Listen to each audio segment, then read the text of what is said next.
Hello everyone, welcome to my channel. Let's start. So आज की video में मैं आपके साथ 15 क्वेश्चंस की सीरीज लेके आई हूँ पैडागोजी की, जो कि हमने लास्ट क्लास में स्टार्ट करी थी। और हमने कौन से ईयर के पेपर सॉल्व करने स्टार्ट करे थे? 2019 की। तो हमने 15 क्वेश्चंस डन कर लिए थे। नाउ आज की वीडियो में हम आगे के 15 क्वेश्चंस कंटिन्यू करेंगे। अगर आप फर्स्ट टाइम मेरे चैनल पे आए तो चैनल को सब्सक्राइब कर लीजिए, ताकि आने वाले समय में जो भी वीडियोस अपलोड हो उसकी लिंक या नोटिफिकेशन आप तक पहुंच जाए। जो इसका आगे के क्वेश्चन से स्टार्ट करते हैं। एंड सब बच्चे जितने भी देख रहे हैं मेरी वीडियोस, अपने मार्क्स जरूर ऐड ऑन करेगा। एट द एंड में आप देखिएगा कि आपके 15 आउट ऑफ कितने मार्क्स बनते हैं। So your first is a teacher can address needs of specially abled learners in an inclusive classroom by. Teacher कैसे एड्रेस करेगी कि स्पेशली एबल्ड लर्नर्स जो स्पेशली एबल्ड है, जिन्हें जरूरत है, जिन्हें खास जरूरत होती है हेल्प की, एक इंक्लूसिव क्लासरूम में कैसे एड्रेस करेगी, उनकी नीड्स को कैसे पूरा करेगी teacher. Emphasising upon practices and drill and using paper pencil test for assessment, कि उनको असेस करने के लिए वो पेपर पेंसिल टेस्ट लेगी, प्रैक्टिस करेगी, उनको एम्फेसाइज करेगी कि प्रैक्टिस करो, ड्रिल प्रैक्टिस करो बहुत से ज्यादा, ताकि उसमें तुम काफी इम्प्रूव कर सको, सफिशियंट हो सके, मतलब वो बच्चा उस चीज में काफी तेज हो जाए कि उस चीज में इम्प्रूव कर सके, प्रोफिशिएंसी हो जाए उस चीज को। Following uniform ways of instructing the students, या जो एक तरीका है इंस्ट्रक्शन देने का स्टूडेंट्स का, वो फॉलो करोगे। Giving a lot of written homework and stressing on copying of answer from other bright student, काफी सारा रिटन होमवर्क दोगे उस बच्चे को और कहोगे कि ब्राइट स्टूडेंट में से कॉपी करे ये answers. Developing specific learning objectives based on an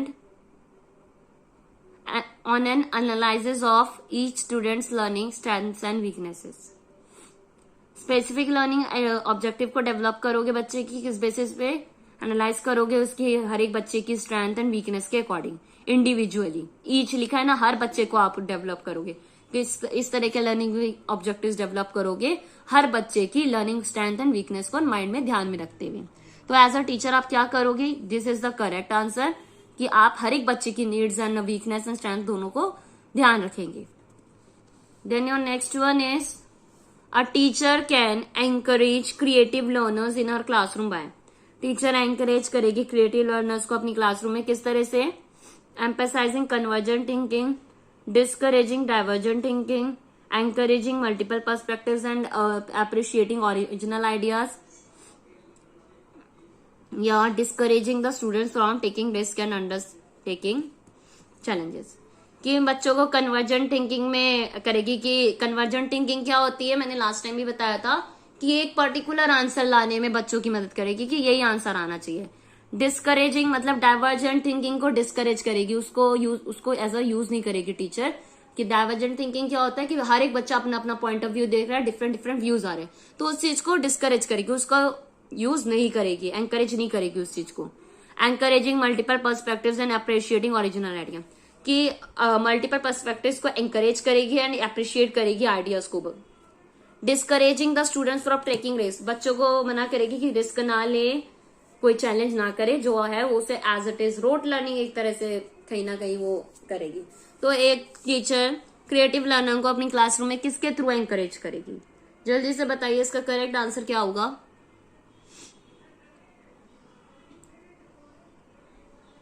जो इसका करेक्ट आंसर वो होगा, वो ये है, encouraging multiple perspectives and appreciating original ideas.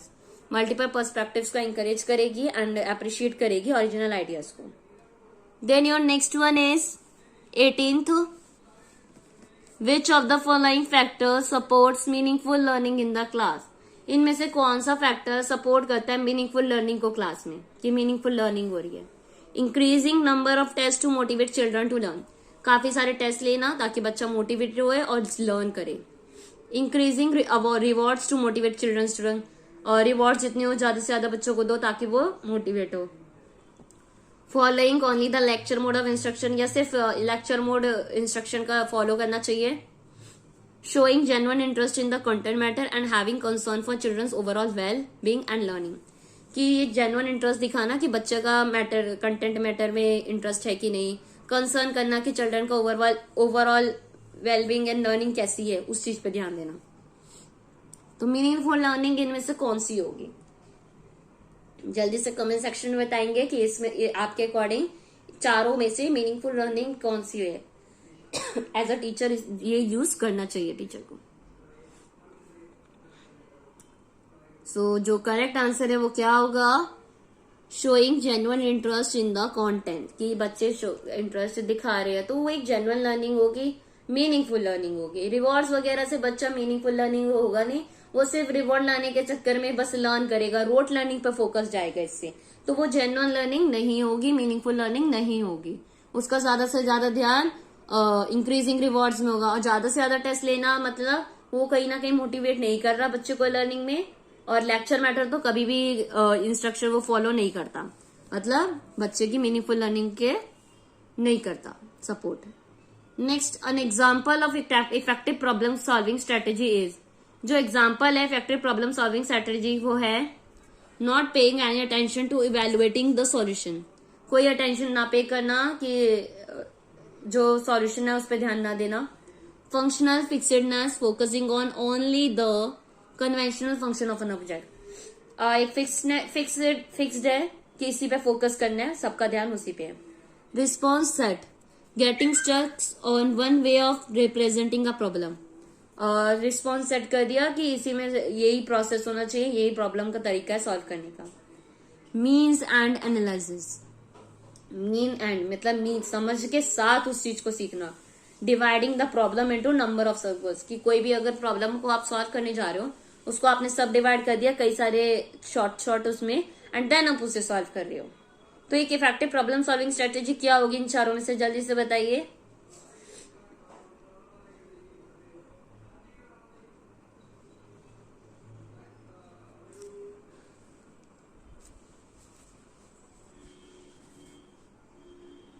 जो इफेक्टिव प्रॉब्लम स्ट्रेटेजी होगी वो होगी आपकी मीन्स एंड एनालिसिस, जिसमें प्रॉब्लम्स को डिवाइड करा गया है छोटे छोटे उसमें, देन सॉल्व की जा रही है।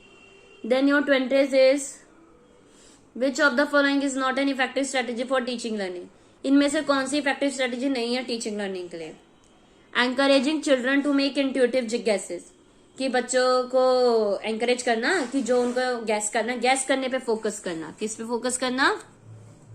गैसिंग उस पे फोकस करना। तो आप ये क्वेश्चन में ध्यान रखिएगा, पूछा है नॉट, कौन सी चीज इफेक्टिव स्ट्रेटेजी नहीं है? एक्सपेरिमेंट एंड एक्सप्लोरेशन, या dialogue and discussion, focusing on reproduction of knowledge as given, या इस पे फोकस करना कि बच्चे को जो दी गई है नॉलेज एज इट इज वो दे वापस हमें बता सके। तो एज अ टीचिंग लर्निंग कौन सी चीज इफेक्टिव नहीं है? अगर हम एंकरेज करेंगे बच्चे को गैस करने, कहीं ना कहीं सही है बच्चा गैस करेगा तो कहीं ना कहीं वो जो हेजिटेशन होता है वो उसके माइंड से निकलेगा, है ना? तो कहीं ना कहीं अच्छी स्ट्रेटेजी है। एक्सपेरिमेंट वगैरह ये भी बहुत अच्छी स्ट्रेटेजी है, जिससे बच्चा टीचिंग लर्निंग में काफी इंटरेस्ट दिखाता है, जल्दी ही सीख पाता है। Next is dialogue and discussion, and discussion में भी लर्निंग अच्छी होती है, टीचिंग स्ट्रेटेजी अच्छी होती है, सब बच्चे अपना पॉइंट ऑफ व्यू देते हैं एंड जिससे वो अच्छी टीचिंग लर्निंग हो पाती है। एंड फोकसिंग ऑन रिप्रोडक्शन, मतलब जो हमने पढ़ाया है वही एज इट इज बच्चा रिपीट करे, तो इसमें टीचिंग लर्निंग कुछ नहीं हो रही, जो हमने बोला है वही बच्चा रिपीट कर रहा है, कुछ लर्निंग नहीं हो रही। इफेक्टिव स्ट्रेटेजी ये नहीं है, तो इसका आप डी मार्क करेंगे। Next last one is how can teachers deal with children who are non attentive in the classroom, teachers उन बच्चों के साथ कैसे डील करें जो नॉन अटेंटिव है, क्लासरूम में अटेंटिवली नहीं बैठते या ध्यान नहीं देते, अटेंशन नहीं देते, उन बच्चों के साथ टीचर कैसे डील करेगी? Ask the children to go out of the class, क्या आप उन बच्चों को कहोगे कि आप क्लास से बाहर जाओ? या scold them frequently in front of the entire class, पूरी क्लास के सामने उन बच्चों को डांट देना। Talk to them and find out reason for their disinterest, या आप उनसे बात करोगे एंड उससे रीजन जानोगे कि क्या कारण है जिस कारण से बच्चे इंटरेस्ट नहीं दिखा रहे पढ़ाई में। Give them a lot of worksheet as homework, या उन्हें बहुत सारी वर्कशीट दे दो, होमवर्क दे दो कि वो बिजी रहे घर में। तो which one is the correct according to as a teacher? आपके सामने अगर इस तरह का बच्चा हो तो आप क्या करेंगे? जल्दी से बताइए कमेंट सेक्शन में कि इसका करेक्ट आंसर क्या होगा।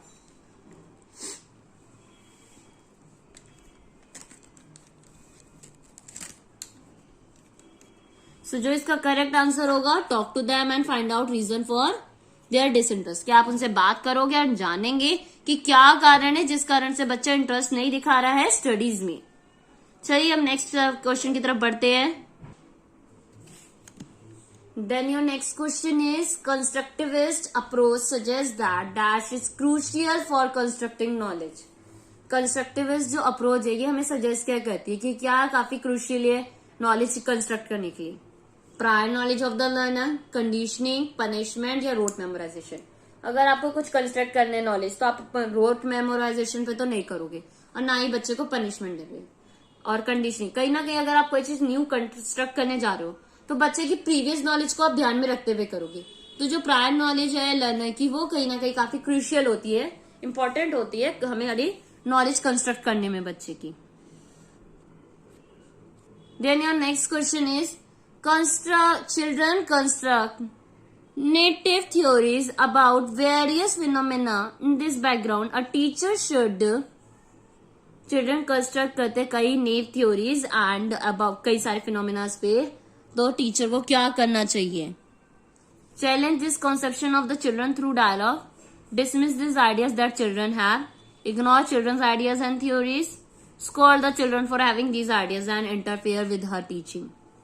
कि अगर बच्चे में कोई कॉन्सेप्ट है, नीड थ्योरीज, उसके माइंड में कुछ उसके आइडियाज आ रहे हैं तो आप क्या करोगे, उसे डांटोगे कि वो आपके टीचिंग में इंटरफेयर कर रहा है, या उस बच्चे को इग्नोर करोगे, उसके आइडियाज को, उसकी थ्योरीज को इग्नोर कर दोगे कि इग्नोर करके चलेंगे आप उसके पॉइंट को ध्यान ही नहीं रखेंगे, या dismiss this ideas that children है, या जो उसके आइडियाज उस पर ध्यान नहीं देखे उसको निग्लेक्ट कर देना, मना कर देना, या challenge this conception of the children through dialogue, और उसको एज अ चैलेंज उस कॉन्सेप्ट को बच्चे को पढ़ाना डायलॉग के थ्रू। तो which one is correct according to you, अगर बच्चा आपके सामने इस तरीका हो। सो आप जब भी कभी भी क्वेश्चन सॉल्व करते हैं तो पहले तो उस जगह पे अपने आप को रखा करें ताकि आप उस आंसर को सॉल्व कर सके। अपने आप को जब हम वहां देखते हैं तो हम ज्यादा बेटर समझ पाते हैं कि हम उधर उस पोजीशन में होते हैं तो हम क्या चूज करते हैं। तो ऐसे ही इन क्वेश्चंस को आप बताएंगे कि आप क्या करेंगे।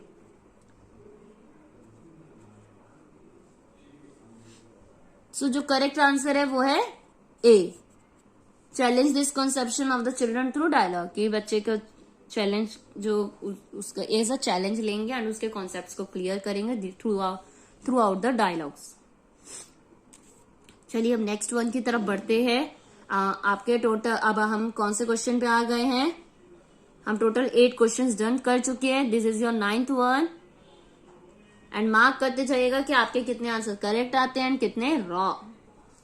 The relationship between cognition and emotion is, cognition and emotion के बीच में जो रिलेशनशिप है वो क्या है, इंडिपेंडेंट ऑफ ईच अदर, एक दूसरे से बिल्कुल अलग इंडिपेंडेंट है। Unidirectional emotional influence cognition, unidirectional है मतलब इमोशन इन्फ्लुएंस करती है कॉग्निशन को, या यूनिडायरेक्शनल कॉग्निशन इन्फ्लुएंस इमोशन, या कॉग्निशन इन्फ्लुएंस करता है इमोशन को, या बाय डायरेक्शन, बाय डायरेक्शन मतलब दोनों ही एक दूसरे को, डायनामिक इंटरप्ले होता है, दोनों ही एक दूसरे को इन्फ्लुएंस करते रहते हैं, डायनामिक चेंज होता रहता है। तो विच वन इज करेक्ट, हमारे कॉग्निशन मतलब मानसिक एंड इमोशन, कहीं ना कहीं दोनों चीजों को क्या रिलेशनशिप है इन दोनों के बीच में।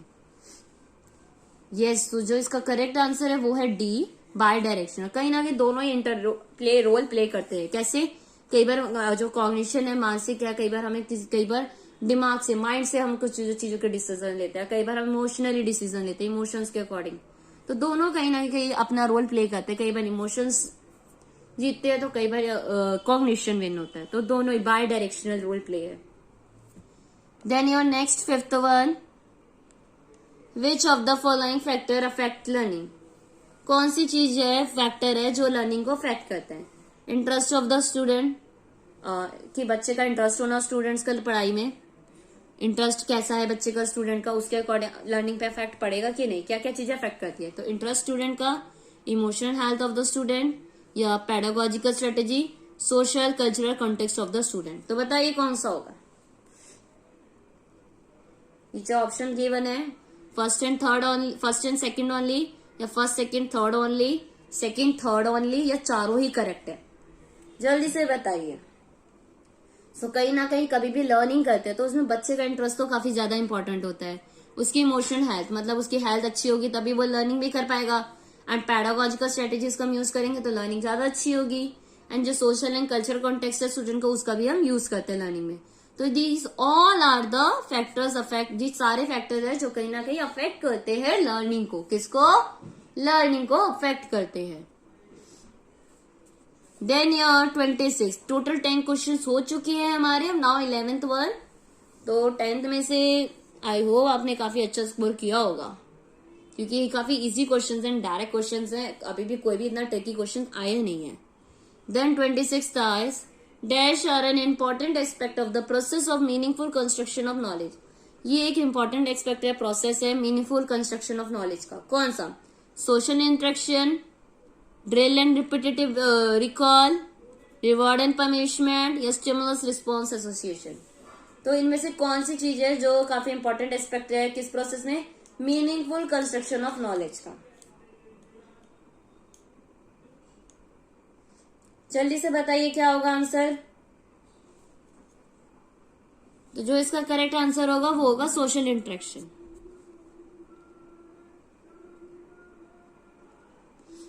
कि बच्चा कहाँ से सीख रहा है? ज्यादातर सोशली इंटरेक्ट करके उस कल्चर को, अपने नॉलेज को कंस्ट्रक्ट कर रहे हैं। Social interaction. Drill and repeated recall में तो ये हो गया, जो बोला जा रहा है वही रिकॉल किया जा रहा है, रिपीट किया जा रहा है, तो उसमें कुछ कंस्ट्रक्ट नहीं हो रहा। रिवॉर्ड एंड पनिशमेंट में भी बच्चा खुद से कुछ कंस्ट्रक्ट नहीं होता। And nice stimulus response. तो जहां पे कंस्ट्रक्ट हो रही है नॉलेज वो है सोशल इंटरेक्शन से बच्चा सीखता है एंड कहीं ना कहीं अपने अंदर गेन करता है चीजों को। Then your next is 27. When student repeatedly engage in an activity such as design and conduct an experiment to earn a reward that is not directly related to that activity, such as earn a star or badge, they are likely to. अगर student repeatedly engage है किसी activity में, design या conduct कर रहा है कोई experiment में, कि उसे रिवॉर्ड मिलेगा, to earn a reward that is not directly related to the activity, जो कि एक्टिविटी से रिलेटेड नहीं है, such as earn a star या बैच, कि स्टार और बैच अर्न करना, ये एक्टिविटी से रिलेटेड नहीं है। तो क्या हो रहा है यहाँ पे? Develop materialistic attitude towards learning. Materialistic attitude develop हो रहा है बच्चे का लर्निंग की तरफ। Enjoy learning for the sake of understanding, enjoy कर रहे हैं लर्निंग को। Persist in doing the activity even without the reward, कि परसिस्ट करना कि एक्टिविटी हो सकती है बिना रिवॉर्ड के भी। Set mastery goals for themselves rather than work to please other, mastery goal set करना ताकि किसी दूसरे की प्लीज हेल्प ना लेनी पड़े।